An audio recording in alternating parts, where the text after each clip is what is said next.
It's now our official beginning time, so for everyone who's just joined, welcome. As we've done before in these meetings, we'll have a short introduction, and then there'll be about a 15, 20-minute meditation or so, and then we'll move into break rooms for 30 minutes. And then we all come back, we'll end with discussion and Q&A. So as I was thinking about today, there are just so many things going on in the world right now, and they don't just mean the social and political chaos that's happening in the US, but the pandemic that's happening literally everywhere and affects, I'm sure, every one of you in some way or another. And I've been thinking about the crises that seem to be hitting one after the other, and just what do you do in the middle of such chaos? I mean, thinking about what we know about Buddha nature and about things in the absolute sense being okay in some way. Should we accept things exactly as they are, knowing ultimately they'll all work out, resting in this intrinsic Buddha nature that we have, sometimes called the absolute non-dual reality. But I love what Jack Kornfield says about Buddha nature. He says, knowing your Buddha nature, that's really good, it's fine, but you also need to know your zip code. And what he meant by that is your connection to this world, recognizing that we are indeed in the world and we're connected to everyone and everything around us. But from here, from this place, just 2 days after the January 6th attack in the US Capitol, Dan Harris of 10% Happier did an hour-long interview with John Kabat-Zinn, which he called National Trauma, Now What? It turned out Dan had emailed John immediately after the attack and said, could he do an interview in the next day? And amazingly enough, he agreed, and they did the interview on just a couple of days after the attack on the 8th. So it's an hour-long interview, so I can't play it all for you. But it's a wonderful interview, and I'm going to play the last 8 minutes of it. And if you listen closely, you can hear allusions to our Buddha nature, about how all things are perfect just as they are, and we are perfect just as we are, with no need to change or do anything.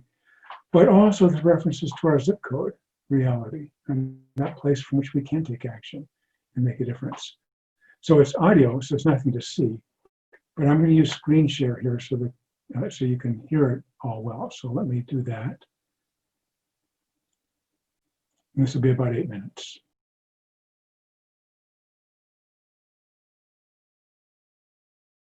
And this is a moment that needs all hands on deck.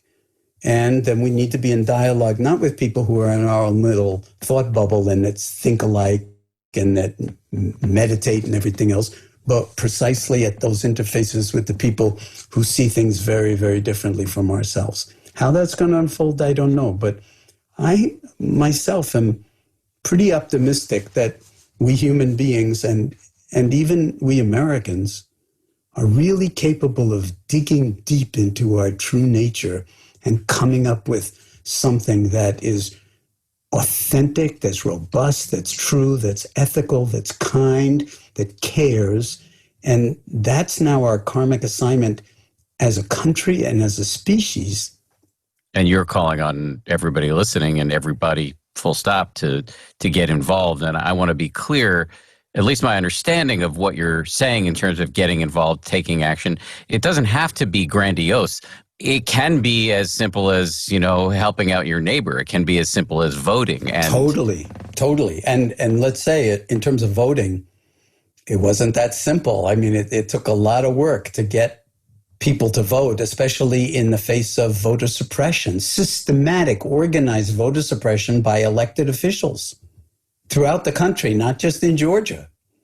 So, this is a slow arc. It's a long process that we're involved in, but the stakes are incredibly high. So the real challenge, or Zen koan, if you like, is what is right action? What is mine to do that would contribute, even the tiniest little ways, to the well-being of the world, the well-being of my community, the well-being of whatever it is, not from the point of view of self-centered self-interest, but from the point of view of a we rather than a me. We, that's the first word in the U.S. Constitution. We, And I think we've reached the point where we need to really reflect in very, very profound ways about how tiny little contributions and even intention and motivation can make huge amplified changes in the world. In fact, that's the only way change ever happens, is by people being creative and getting out of their own way and not being imprisoned by the routinized patterns of their own thought and then emotional reactivity, including fear, and including saying things like, I'm not worthy, or I'm not smart enough, or I'm too old, or I'm too young, or I'm too out of it, or whatever it is. No, you are already complete. The only thing that will happen to you over time is that you'll get older. So, however old you are, this is the perfect moment to find out who you are in the deepest of ways. And it's not your narratives in your head about who you are or who you're not. So that's where awareness comes in, because your awareness can hold all that instantly. It's not like then you have to go to meditation school for 40 years. Instantly, in no time, you can hold that and investigate for yourself, am I larger than my narratives? And it's, impossible not to recognize instantly that you're larger than your narratives. And then you don't need to be stuck in those stories of me and how inadequate I am or how fearful I am or anything else. And you can trust in awareness, in your heart, in heartfulness as much as mindfulness. That word, by the way, is in most Asian languages, the word for mind and the word for heart is the same word. So we're talking about, when we talk about mindfulness, we're really talking about something that doesn't separate us from our own love, from our own hearts. And I might as well throw in that I really see meditation practice as a radical act of sanity. Waking up is like, it's not a luxury, it's an absolute necessity in this moment of time.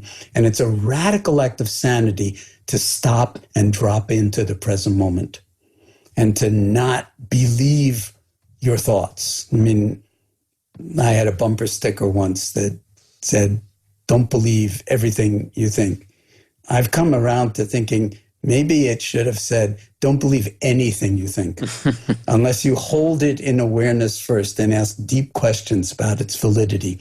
Because awareness itself is much more discerning than usually the thinking, the cognitive function that we come up with. We have so many other intelligences. And so I really feel like it's up to us. Maybe yesterday was a wake-up call for a lot of people, but a lot of us have woken up a long time ago, and it's like, okay, now what? And I feel like in a certain way, it's funny for me to say it, but I feel very patriotic about this. I really feel like there's something about us as humans, as Americans, but as humans, where we can do this. We have the repertoire, we have all the ingredients, but we need to, in some sense, care enough to do it. And what makes us care? Suffering. When the suffering becomes too overwhelming, then we start to look around for liberation from suffering.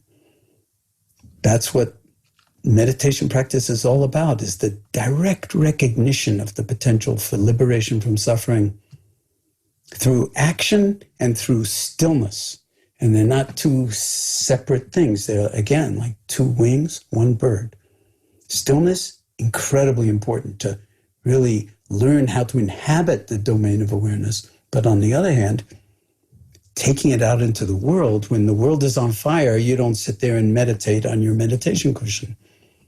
You run in and, rescue other people and put the water on to whatever degree, even if it's a fire hose, that's okay, And you take care of others first, just like the oxygen mask falling out of the airplanes that we no longer fly on. You put the oxygen mask on yourself first because you have to take care of yourself so you can be of use to others. So it's not a selfish act. So meditation is not a selfish act. It's a selfless act. It's a recognition that who we think we are, what we think of as ourself, is an infinitesimal element of a much larger domain of being that is we can grow our way into by listening deeply to our own hearts and to the suffering in ourselves and the suffering in each other, the beauty in ourselves and the beauty in each other.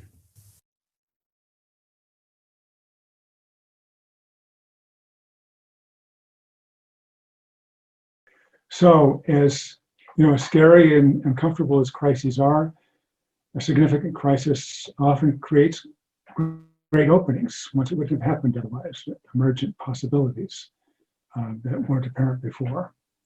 In Buddhist philosophy, it said that there's 3 marks of existence that nobody escapes. And they are suffering, impermanence, and no self. That is, nobody's exempt from suffering, and nothing lasts forever. And the no self is the most subtle of the 3. And maybe you could say that just we are not who we think we are. Or as John Kabat-Zinn puts it, he has sort of a street version of this, which is, he calls it 3 marks of existence. Instead of saying suffering, impermanence, and no self, he says, shit happens, everything changes, and it's not about you anyway. In each of these, suffering, impermanence, and no self, there are potential gifts. It's only through suffering that we would really come to develop empathy or understanding or compassion. It's only because of impermanence that we have growth and emergence, excitement or surprise. And it's not by being solely identified with our usual view of ourselves that we have the basis for community and wholeness and the true embracing of the world, the people around us. So that's going to be the theme for today's discussion. It has to do with the possibility that comes from crisis. In a couple of minutes, we'll start the meditation. It'll be about maybe 15 minutes or so. All right, so we're all set. Keith will arrange for people to be in the proper breakout rooms when the time comes. And we'll begin now with the meditation. And if you just want to make yourself comfortable, I'm going to move around in my squeaky chair so I can do that. And just take a moment to settle into where you are right now. Just feeling where you're making contact with the floor, with your feet or your legs, where you're sitting on a cushion or a chair or couch.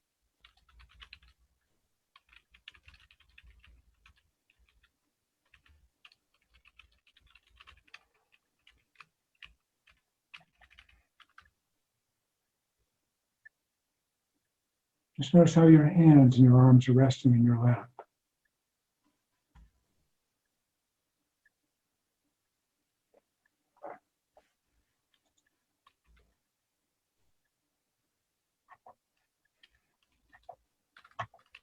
When you're ready, finding breath, wherever that is for you, or wherever you want to focus your attention right now.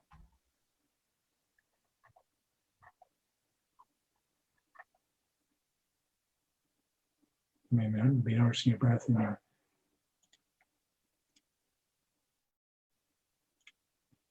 your tummy or your chest or your throat.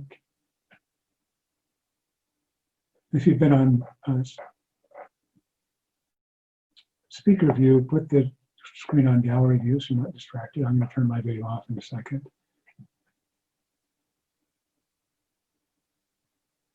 And just letting your breath be your breath.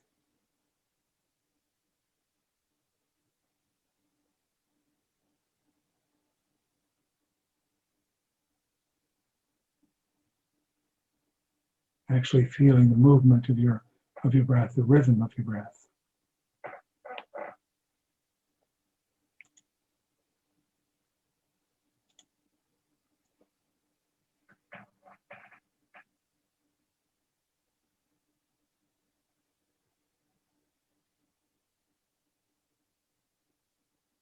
And whatever thoughts or memories or images come up, just letting them be and bring awareness back to the sensations of breathing.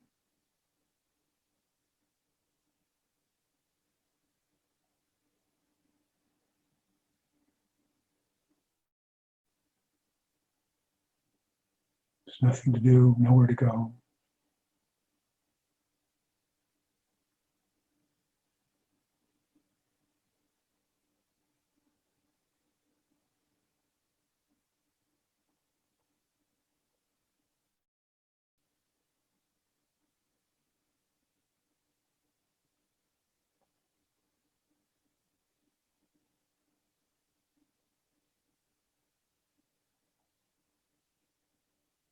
Remembering that this is a gentle process. So if you're distracted by a thought or a memory or a worry or a concern, they're not pushing that away, but just noticing, acknowledging that, and then gently but firmly coming back to breath.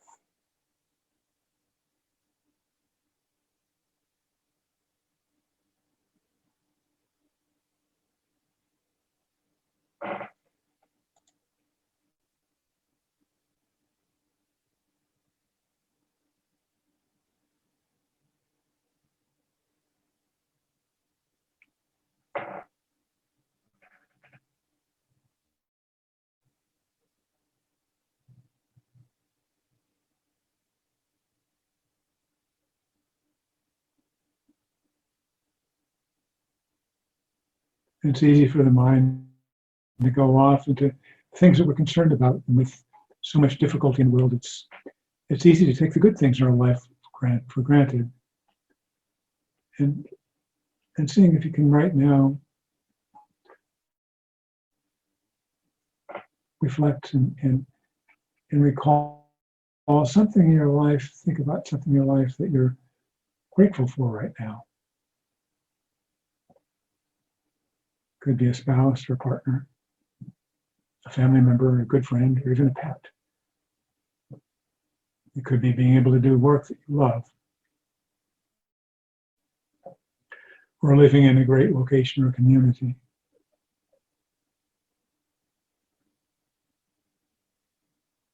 Or having good health and or relative security.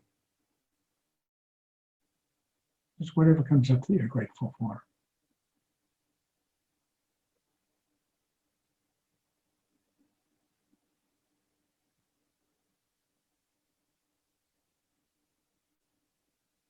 And letting yourself rest in that gratitude.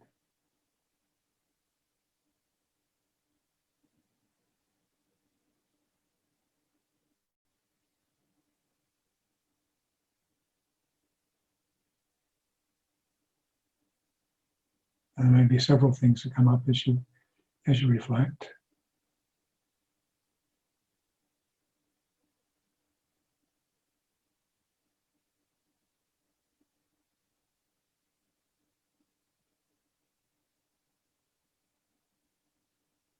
In the next 6 or 7 minutes, we'll be in silence. And you can continue on this theme of gratitude, or you can focus on breath and just make it your own meditation, however you want it to be for you, because this time is your time. And the sound of the chime will end the meditation.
Welcome back.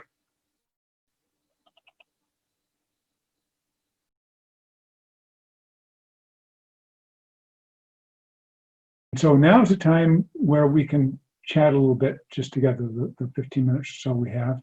Any questions you have or anything you want to share about the small groups or anything really, now would be the time to do that. And I think the chat room is open as well. If you have something, let me get out of the breakout room there. And if you have a question or would like to share something or have a comment, you just raise your hand virtually and raise your blue hand so Lauren can see it, and we'll bring you into the group so we can talk. Yeah, if you can't figure out how to do a virtual hand, do a real one. Lauren will see it. She'll go through the All right. couple of Rhonda has her hand up. Rhonda? Hi. Hi, Cynthia Salisbury, too. But anyway, I just want to thank you so much, Lauren and Dave, and for having this. This is so special, especially during this time that we're going through politically, and then health-wise, COVID. We really, really need this, and I think the whole community needs it. And so I just want to be grateful, and I want to thank you so much for this.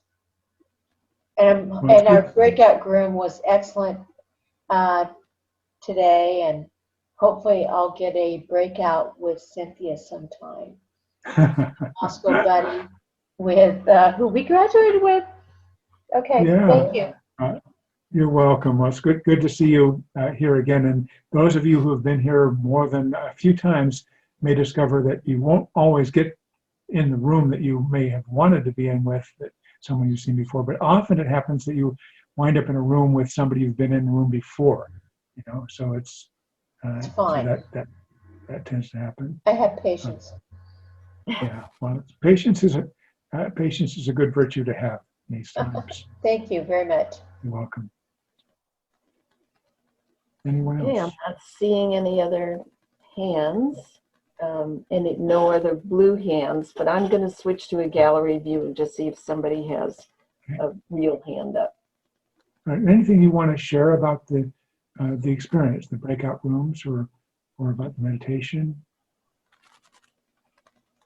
Can I say something? Yeah, please. Hello? Yeah, I'd like to ask a general question of how do you apply mindfulness philosophy or mindfulness thinking to communicate with people who live in alternate realities to you? Well, I should have asked for easy questions. Yeah. That's a tough one right now because we're in those situations where there are people who we disagree with and are on different sides of things, and some of them are relatives, and some of them are people in our neighborhood, and just how do you do that?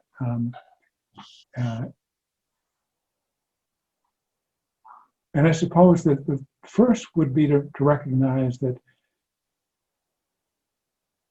every one of us, there's something that Pema Chodron often says, is that it's helpful when you're dealing with people that are difficult in whatever way that might be, to remember that they're like us in some very important ways, not in politics necessarily, and not in terms of worldview necessarily, but they're like us in some really critical, important ways. And she has a phrase, just like me, and it goes like this: just like me, whoever it is wants to be happy.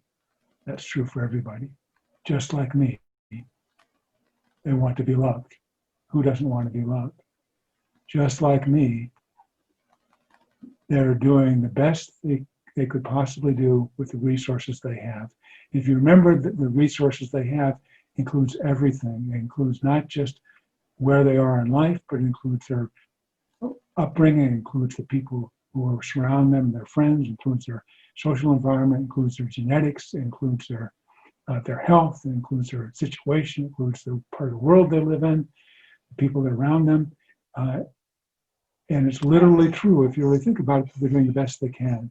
And maybe the most important thing, sometimes if you just remember to be curious about why they're thinking what they're thinking, why they're doing what they're doing, not with an answer that you're going to come around and convince them to be doing something otherwise, but just be curious.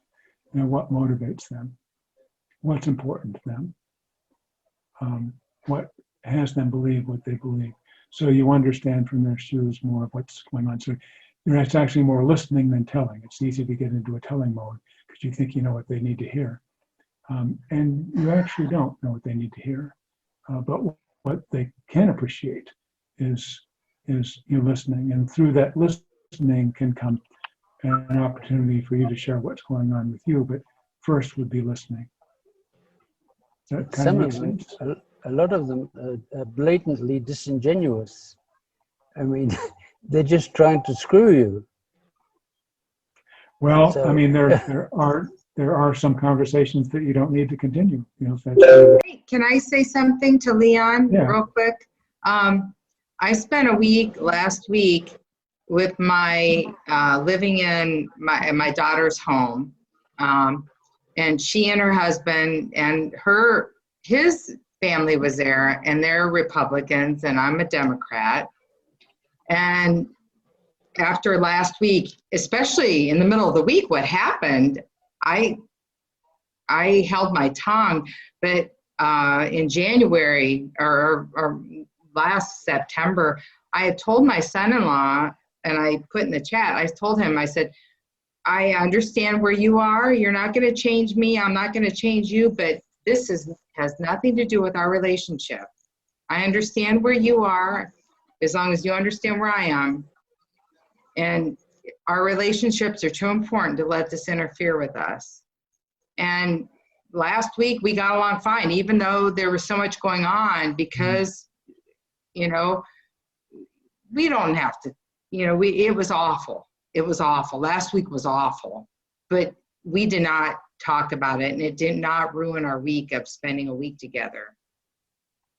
Yeah, thanks, Marilyn. There's always common ground, always. But it takes some effort sometimes to find what that is, you know, some exploration. So it may not be, it probably isn't on what it is, where the conflict is, maybe not even in that general area, but there are some other areas that are common ground. And until you explore that, there is no chance for there to be some communication. So Sarah, you were going to say something. Oh, yeah, thank you. Yeah, I had a number of thoughts. One is Eckhart Tolle talks about looking at people who are hurtful as a pain body, and even with ourselves, looking at suffering as a pain body, and instead of hating it, put light on it. So I think that's one thing. And then the other thing, I was thinking about the poem "If" by Rudyard Kipling, which is kind of, you know, an ideal thing. And the other thing is, you know, what can we do? Like, I signed all these petitions to have the Senate move, you know, meet to, you know, impeach, and, you know, it's like, what can we do? And then the other thing is, it's one day at a time, because I find it was easy for me to go into like flight or freeze or what's going to happen on Sunday. And it's like mindfulness, right? Coming back to the present. All we have is right now. And I was actually listening to something, Predictions 2021, and there was a psychic on it. And she said, this is the year of hope. And it's about staying focused on what you want instead of what you don't want. And not letting yourself get sidetracked by the fear. And because, you know, it's all around us. And I like, Dave, what you said about just like me. Because I realized that by focusing on the hate and, you know, making myself angry, I make myself sick.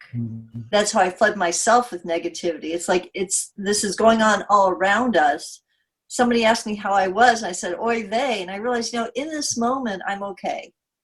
You know, in this moment. So, and the last thing I want to share is I went for a walk in the park, and there were a lot of people not wearing masks, and I was feeling upset, and I thought of confronting somebody, and I thought, okay, just stop. like you said, Dave, I was curious. Isn't that interesting? I'm noticing I'm upset. Hello, anger, and then, okay, I'm not going to confront anybody. They're doing what they're doing. And then it occurred to me, I don't have to walk in the park. I can walk away. I can walk in a different area. It's, I can't change anybody, but Viktor Frankl said, all we can do is change our own attitude, regardless of what's going on. So, and we don't have to stoop to their level, and I wonder if entitlement is part of what's going on with the violence, feeling entitled that they don't like what's going on and they're going to, use brute force and intimidation.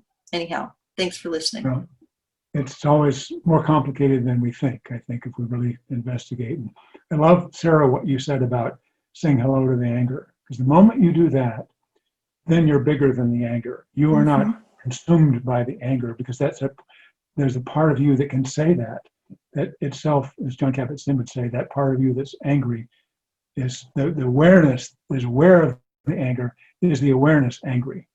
If you really let that settle in, for you to even be able to say hello to the anger that's in me, that's an expansion that allows you to be bigger than what that is and has less power over you then. And then other possibilities open up, like going to another part of the park, and not focusing on that. This is a time when it comes up fairly regularly, dealing with people either one-on-one or people we see that have different opinions than we do. And what's true is we don't know them.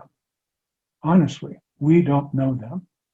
Because if we really knew them, we would know what really motivates them and knows what's important to them.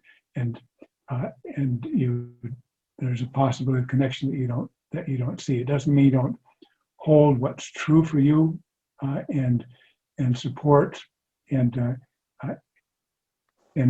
encourage things that are important to you, but remembering that those that are on the other side is, once you say they're other, puts them in a category that probably isn't fully descriptive of who they are. Okay, good point. Dave? Yeah. Dave, we have just a couple of minutes left, and we had a request in the chat that we focus for a few minutes on the takeaways from the breakout rooms. It was a request from Jules. Yeah, I like that. So what we do have a couple of minutes left, just a few. Anybody, what's your takeaway from the breakouts? Carl Babcock was raising his hand furiously, so I'd love to hear from Carl. Okay. All right. Carl, go ahead.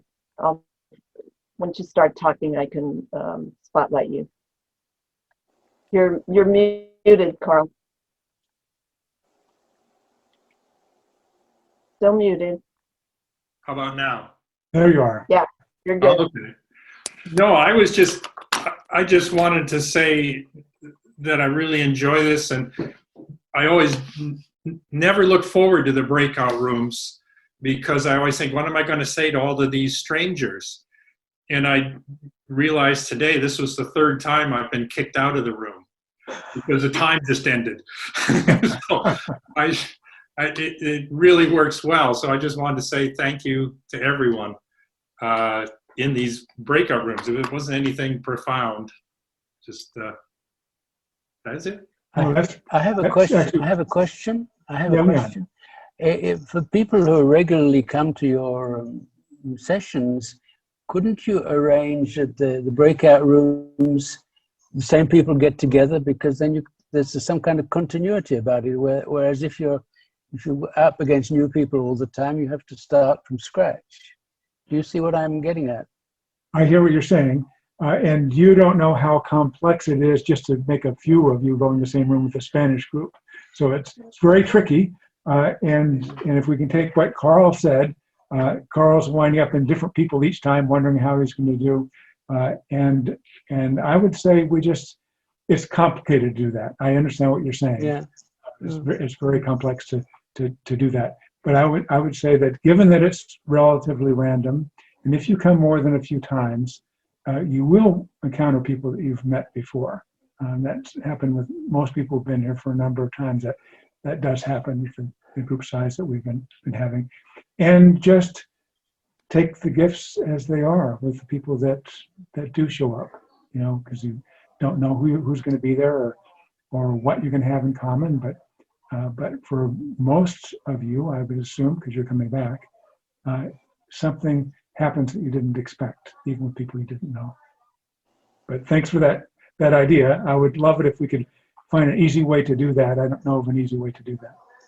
Right. So as complex as it already is, I think we need to keep it the way that it is. Well, we're already past our time. I want to really thank everybody for coming. It's wonderful to see people that are here and see new people as well as some of the regulars.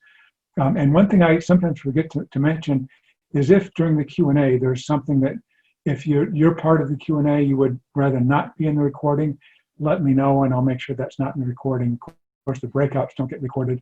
Typically, I publish the recordings of the introduction, of the meditation, and of the Q&A. So if there's some part of the Q&A that you were in that you would like me not to put up in the video, let me know. So I need to sign off so people can have a chance to say goodbye. You might want to put your screen on gallery view so you can see everybody. And I will see if I have to do anything to allow to unmute yourself. I think you're okay. You can unmute yourself. So the way we'll do this will be a little chaotic on the way out, but as you're ready to say goodbye, just unmute yourself, say goodbye, and there'll be a few moments of this. And if anybody else wants to stay around for a few minutes, I'll be around afterwards as well. But we'll take a minute now to say goodbye for those that are ready to leave.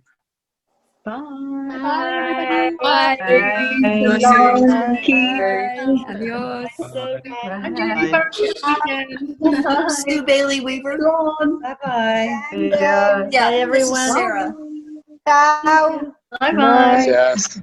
Thank you. A todos. Ciao. Bye. Bye. Hasta pronto. Thank you. De Argentina, ciao. Thank you. Sabes que Ciao. Hola. Thank you. Obrigado.